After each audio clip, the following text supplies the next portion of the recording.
Oh, Andrew, seriously? Yeah. Maybe it needed less heat. Definitely less heat, but we can fix it. Let's try again.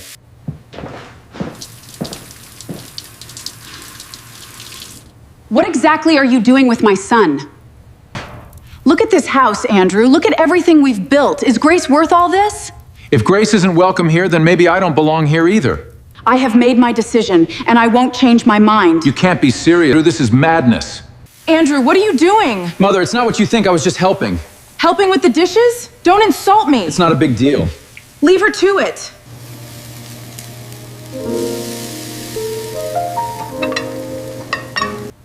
You are fired for crossing your boundaries. I am firing you for insubordination. Grace thought she was losing a job that day. She had no idea she was walking away from the one person inside that mansion who had quietly fallen in love with her. With tears in her eyes and a small bag in her hands, Grace stepped through the enormous front doors of the Bruno mansion, trying desperately to hold herself together. She had spent more than a year working inside that house, preparing meals for one of America's wealthiest families, helping her parents with every paycheck, and convincing herself that she understood exactly where she belonged. But now she was being sent away for a reason that had nothing to do with her cooking.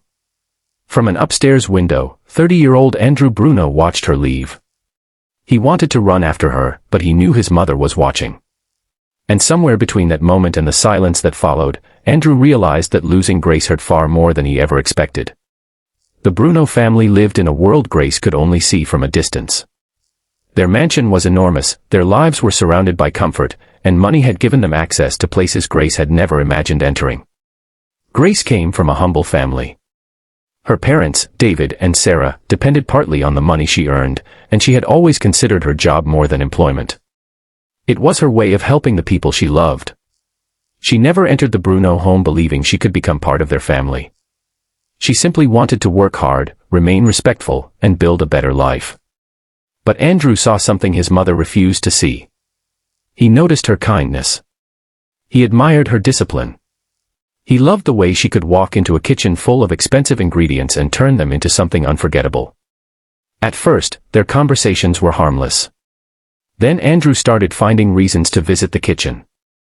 A compliment became a joke. A joke became a friendship. And eventually, something neither of them was prepared to admit began growing between them. But Clara Bruno noticed everything. To her, Grace was an employee who had forgotten the invisible boundary between the family and the people who worked for them. She warned Grace repeatedly not to mistake Andrew's kindness for an invitation into their world. She reminded her that their families were different, their lives were different, and their futures were supposed to remain separate. Grace tried to listen. She tried to create distance.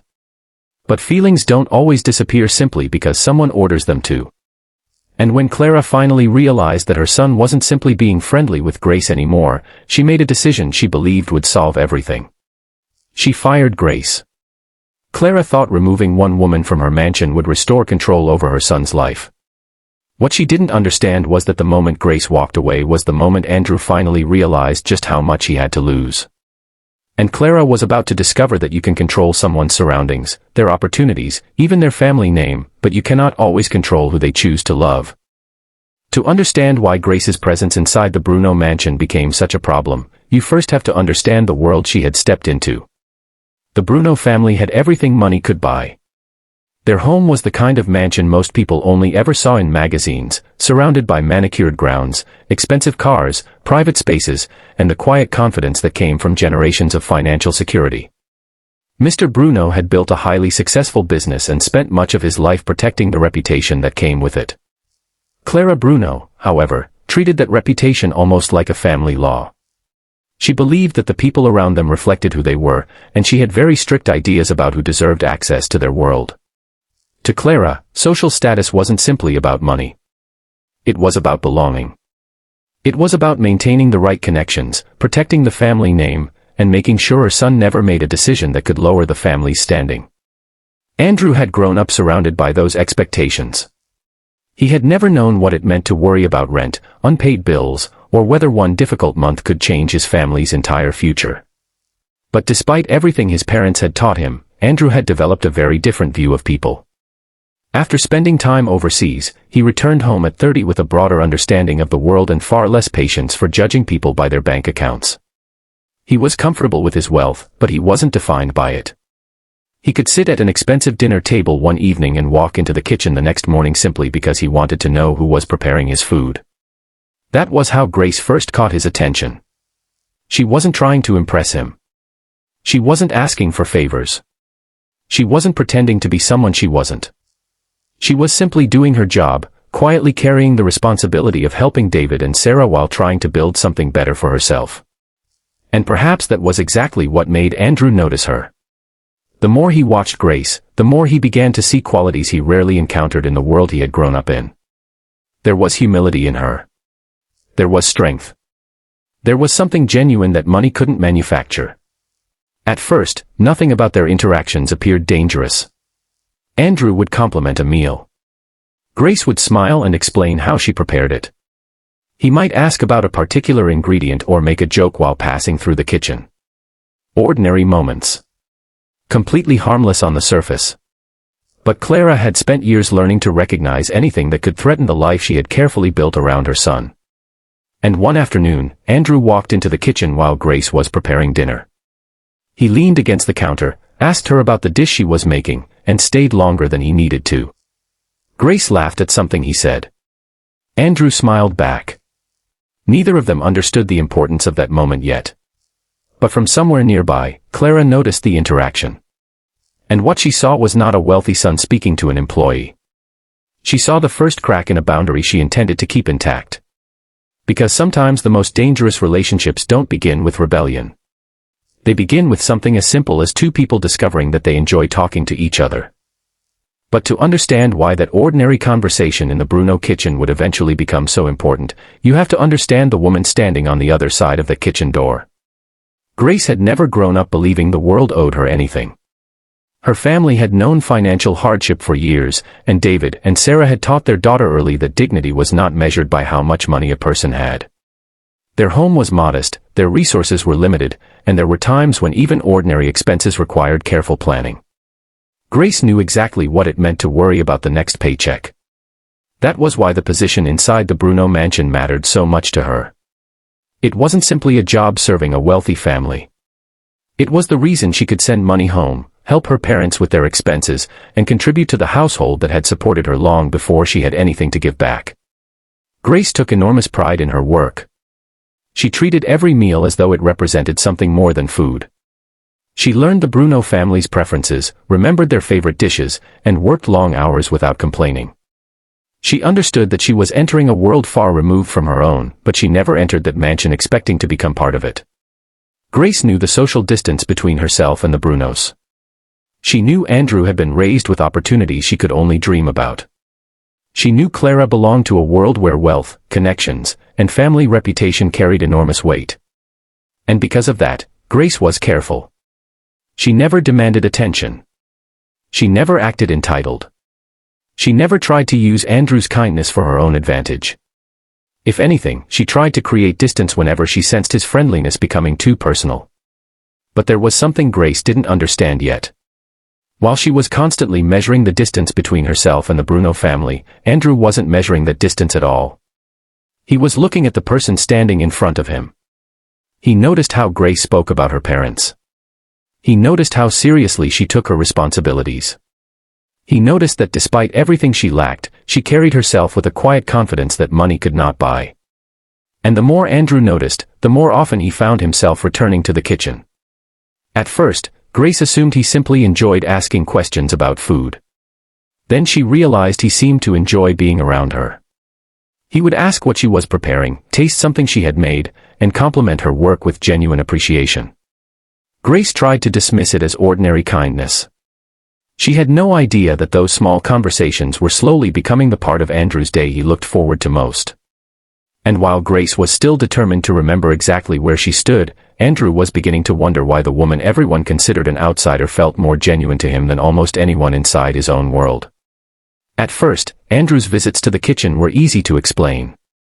He had grown curious about Grace's cooking, and there was nothing unusual about a man asking how his dinner had been prepared. He would lean against the counter and ask about a sauce, a seasoning, or a dish he had never tasted before. Grace would explain, sometimes with a smile, sometimes teasing him when he asked a question she thought was obvious. Andrew didn't mind.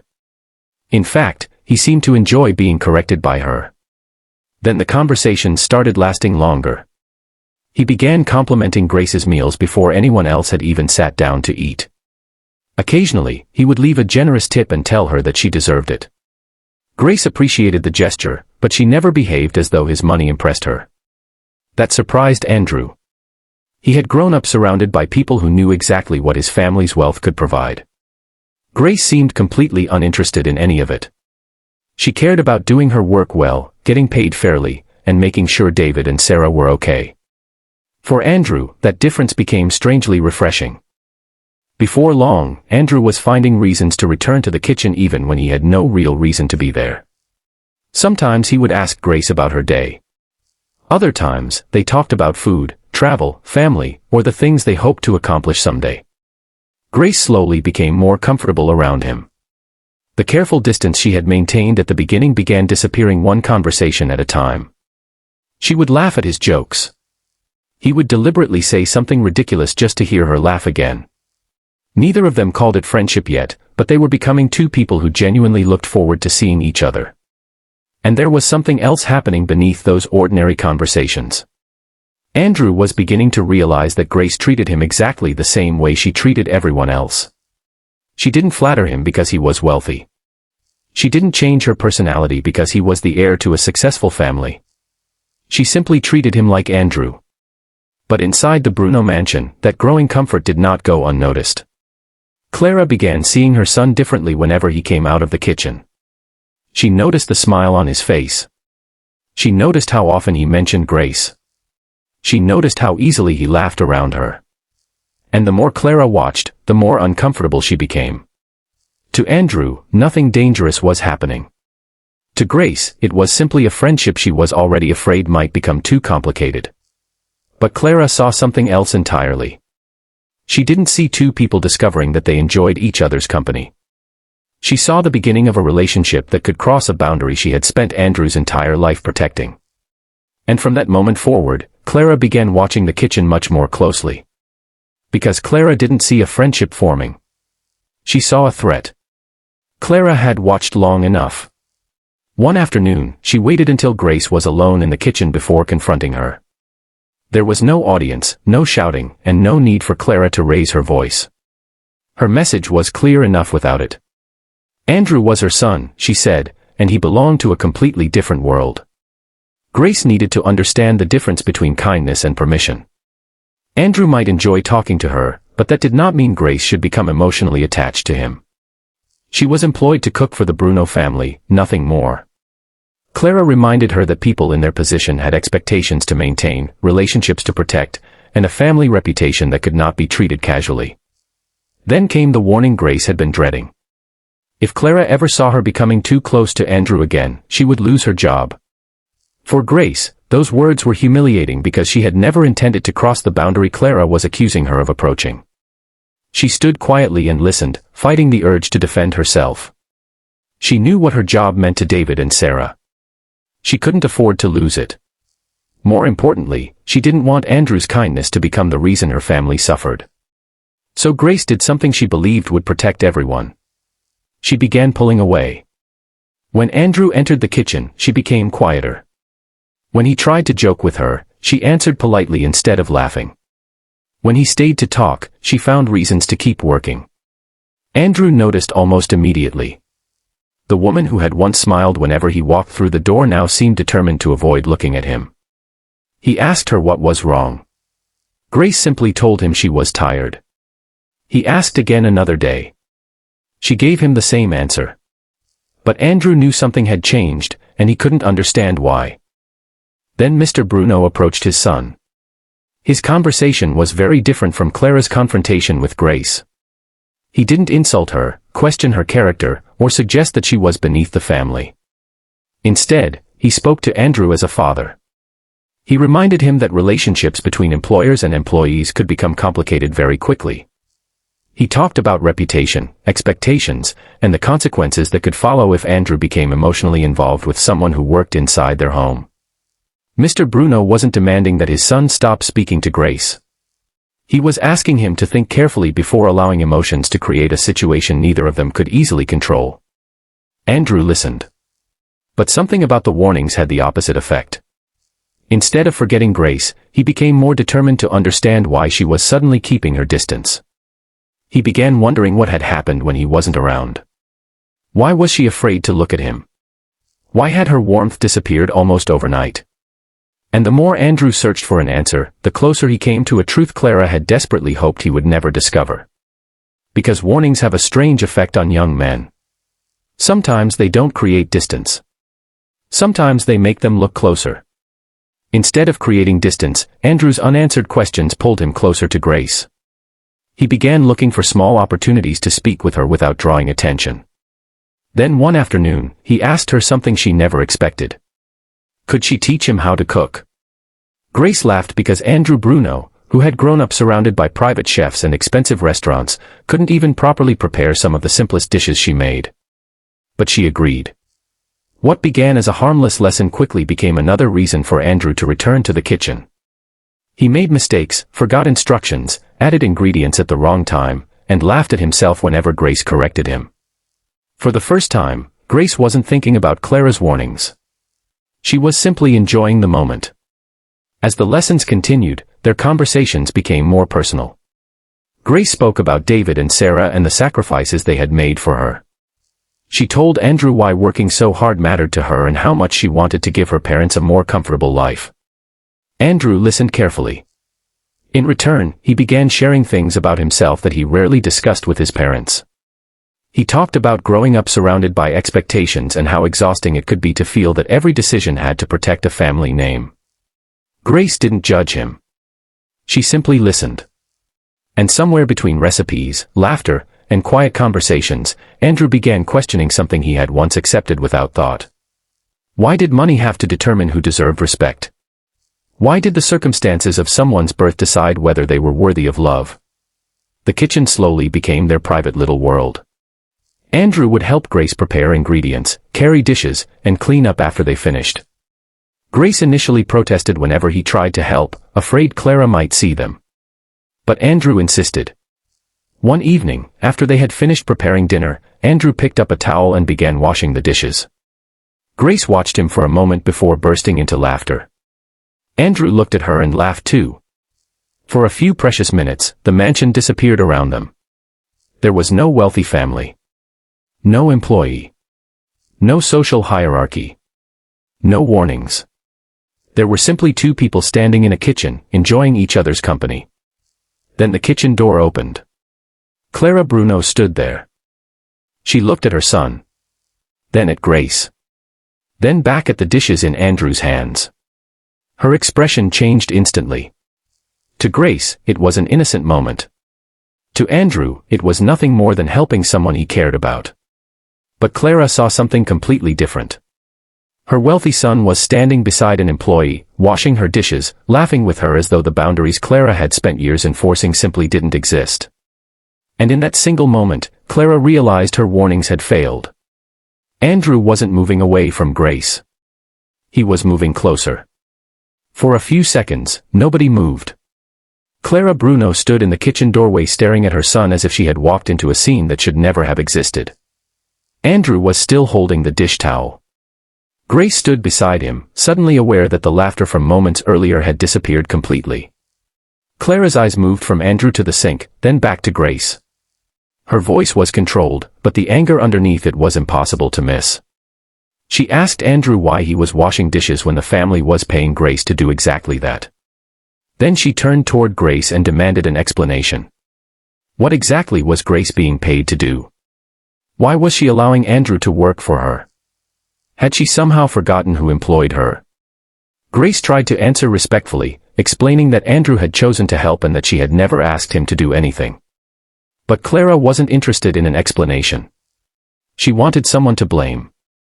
Then came the question that Grace had secretly feared from the beginning. Did she actually believe she was becoming part of the Bruno family? The words struck harder than Clara probably realized. Grace had never asked for that.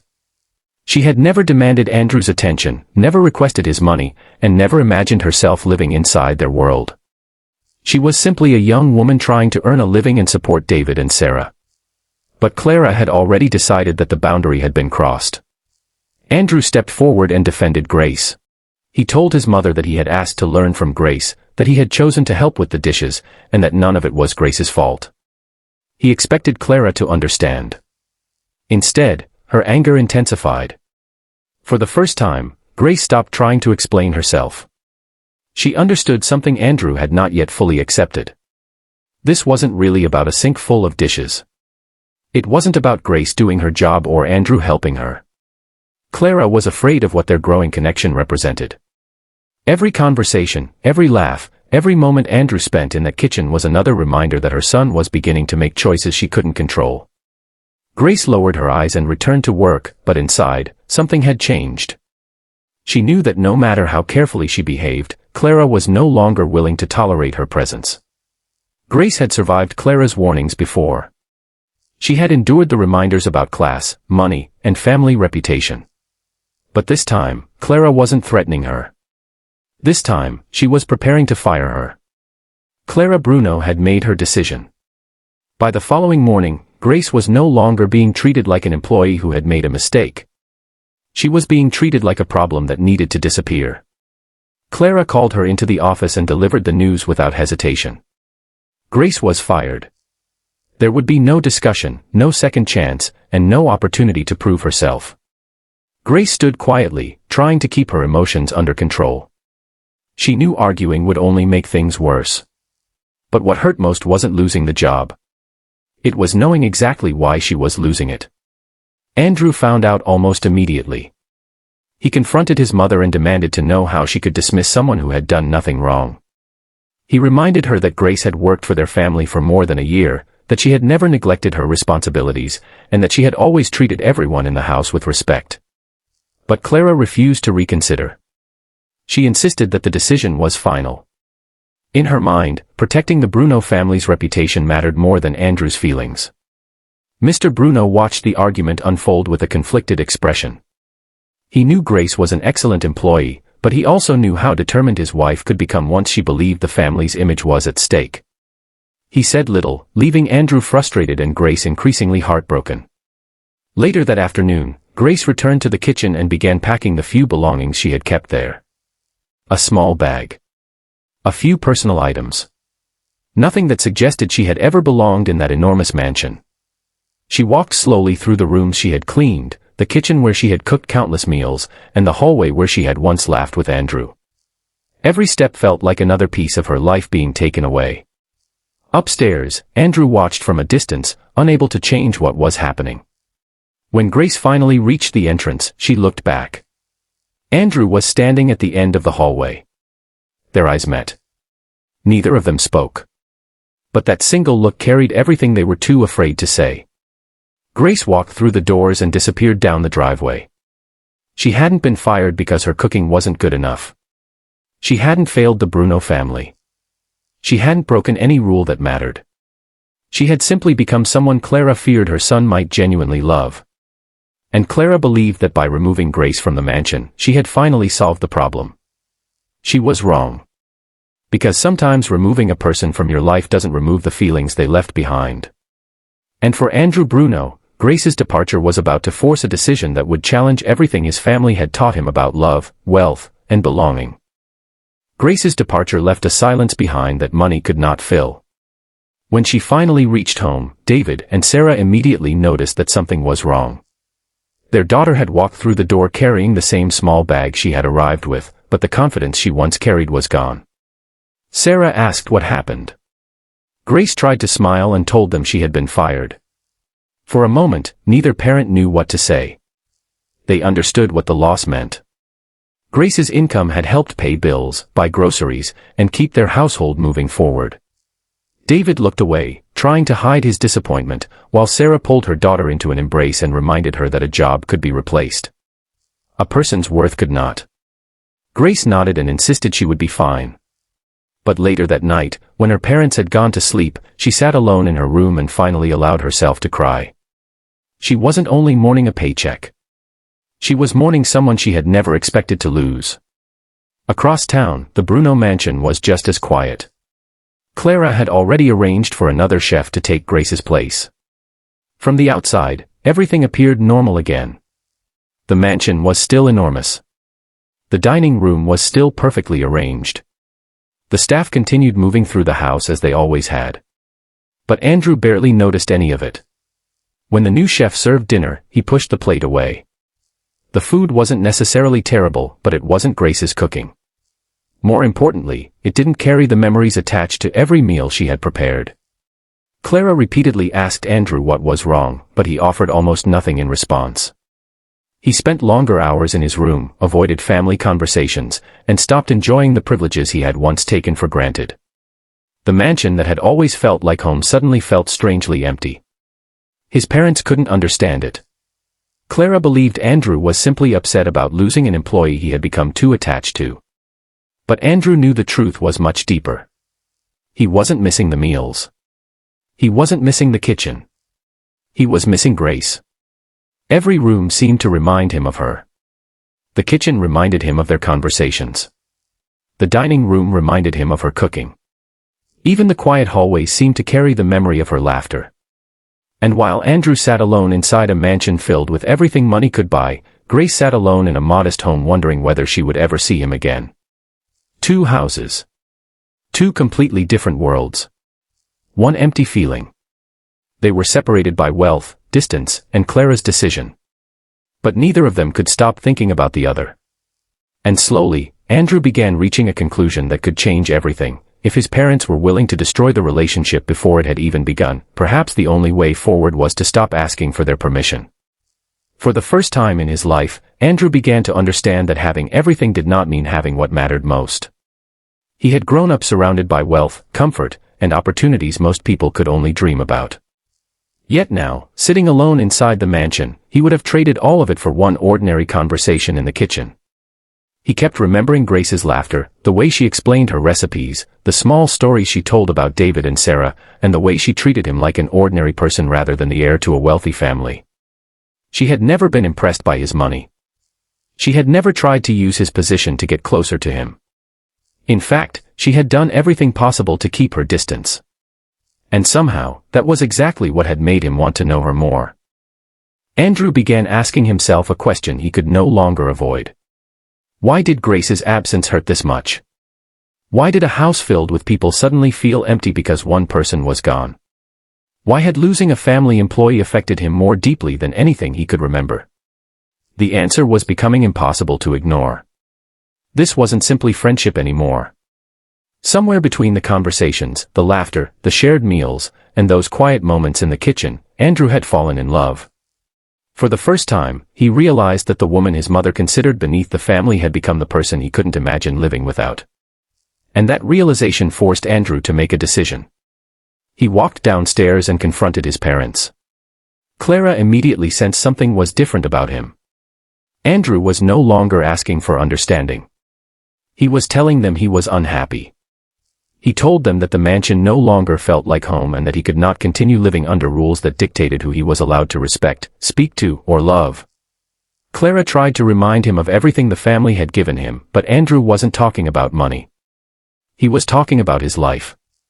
Mr. Bruno remained silent, listening carefully as his son explained that Grace had never done anything wrong. She had worked hard, respected their household, and treated everyone with dignity. Yet because she came from a different financial background, Clara had decided she didn't belong near him. Then Andrew said something that changed the conversation completely. He told his parents that if Grace was not welcome, then perhaps he wasn't welcome either. And for the first time, Clara realized that firing Grace had not separated her son from the woman he loved. It had pushed him closer to her. Clara had spent weeks believing that firing Grace would restore order inside the Bruno household. She had convinced herself that she was protecting her son from making a decision he might regret. But now, standing across from Andrew, she was beginning to understand the cost of that decision. She hadn't created distance between her son and Grace. She had created distance between herself and her own son. Andrew was no longer the easygoing young man who accepted his parents' decisions without question. Something had changed. Losing Grace had forced him to look at the world he had been raised in, and for the first time, he wasn't sure he wanted to live by its rules. Clara insisted that Grace was inappropriate for their family. She reminded Andrew of their reputation, their social circle, their wealth, and the expectations that came with the Bruno name. To Clara, love was not enough to erase the differences between two people. But Andrew challenged her directly. He asked why money should determine someone's worth. He reminded her that Grace had never asked for anything from their family except the opportunity to work. She had supported her parents, respected their home, and treated everyone with kindness. Yet somehow, Clara had decided that simply being close to Andrew made her a threat. Mr. Bruno tried to calm the conversation before it went any further. He understood his wife's concerns, but he could also see the pain in his son's face. Andrew wasn't asking for permission to care about Grace anymore. He was asking his parents to recognize that he was old enough to make decisions about his own life. Then Andrew said something Clara wasn't prepared to hear. "You didn't just fire her. You took away the one place where I was actually happy." For a moment, Clara said nothing. Those words reached deeper than any argument about money or reputation ever could. She had believed she was protecting her son. Now she was hearing from him that her protection had become the source of his unhappiness. But Clara still refused to apologize. Instead, she warned Andrew that emotions could disappear, but the consequences of marrying beneath their social standing could last forever. Andrew looked at his mother and quietly told her that he would rather face those consequences than spend the rest of his life pretending to be happy. That was the moment Clara realized this was no longer about a chef. Her son was prepared to choose Grace over the life she had built for him. And if Andrew kept his word, the Bruno family was about to face a decision far more difficult than firing one employee. By this point, Andrew Bruno had reached a place he had never imagined he would reach inside his own family's mansion. The house that had once represented comfort, success, and everything his parents had worked to build now felt strangely empty. Every room reminded him of Grace. The kitchen where she used to laugh. The meals she prepared. The quiet conversations they shared when nobody was watching. And the more Andrew tried to convince himself that leaving her behind was the easier choice, the more certain he became that he could not live with that decision. Clara could see the change in her son. Andrew was no longer simply unhappy. He was preparing to make a decision that could permanently change the relationship between them. For years, Clara had believed that protecting her family's reputation meant controlling who Andrew allowed into his life.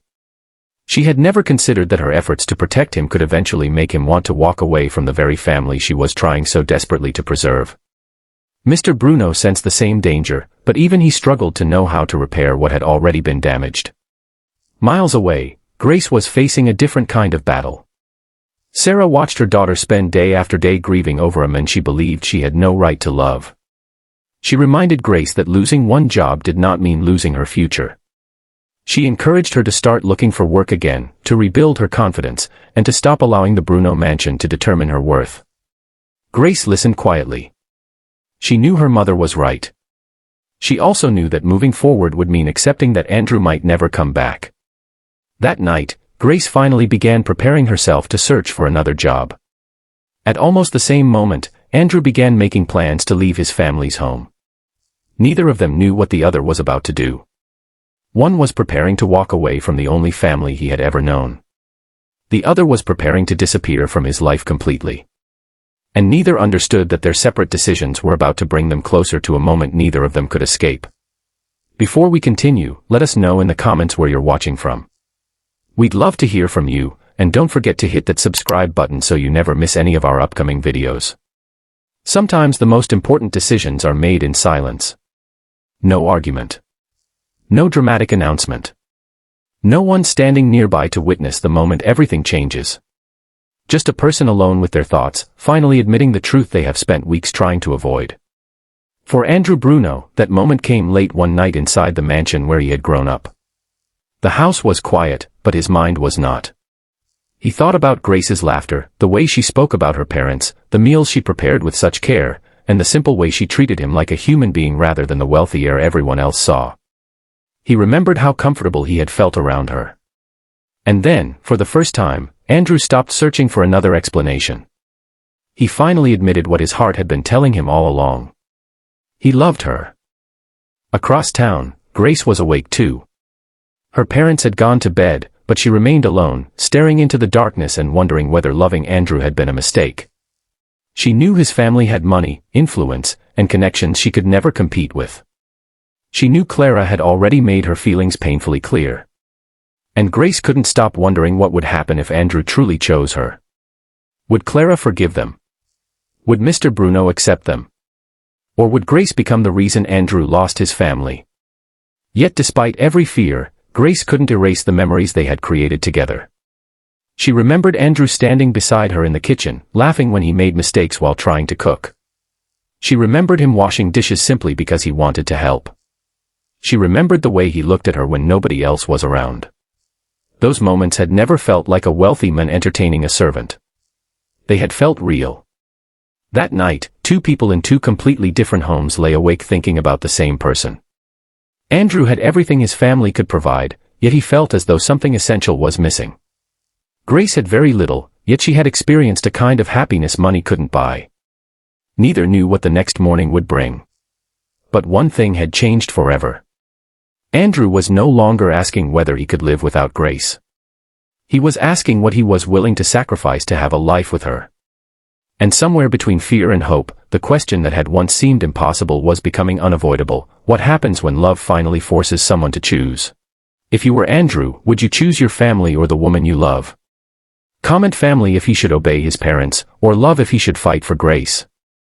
And if you want to know what Andrew does next, and whether Clara will finally accept Grace, subscribe now and turn on notifications, because episode 2 is coming, and the choice Andrew is about to make will change everything.